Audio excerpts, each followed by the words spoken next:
G.Stryker with the SteelerNation.com podcast. For my hidden plays of the game, I'm going to show where referees' indecision can cause issues for our Steelers. First one happened right here at the end of the first half. 3rd and 16. There is 24 seconds left on the clock. The clock is running because Smith just took a sack. The thing is, Smith is going to take back-to-back sacks. And here comes the second play on this drive, the second sack, as they get in, and it's Tuitt bringing him down at the 32-yard line, 18 seconds on the clock. Smith gets up with the ball and walks off the field.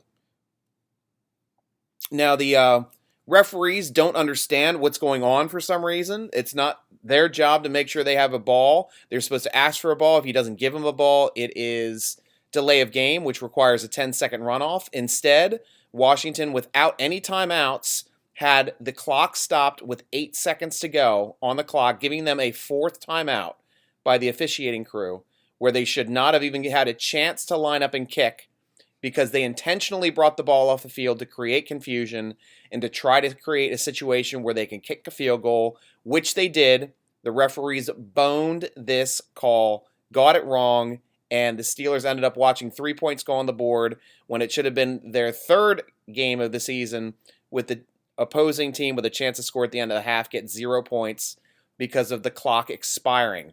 Second play, bonus play. This is the play in the game. Third quarter, a big play by Watt. I mean, Watt was just the man on this play. This is the one that was initially ruled a fumble. I'm going to roll the play as I'm talking about it. Watt's going to come in here off the edge onto Alex Smith and hit his hand while he's throwing. Now, initially it was ruled a fumble. It was correct. It wasn't a fumble. It was in his hand and clearly moving when it was hit. But the Steelers still should have gotten possession. Why do you say? Because it wasn't a forward pass. The pass went laterally. Should have been reviewed. That's on the Steelers. Now, if I slow this down, and we're going to see Watt come in and around the corner, and you're going to see Smith backing up to the 30-yard line. Now, when his arm is hit by T.J. Watt, he is just right there at the 30-yard line, maybe a hair over, and watch where the ball bounces and hits the ground.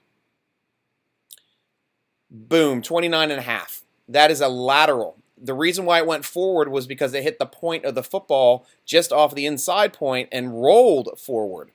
That play could have been reviewed.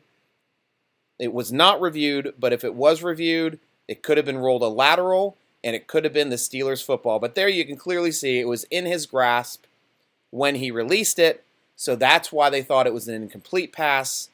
But that ball has to go forward for it to be an incomplete pass.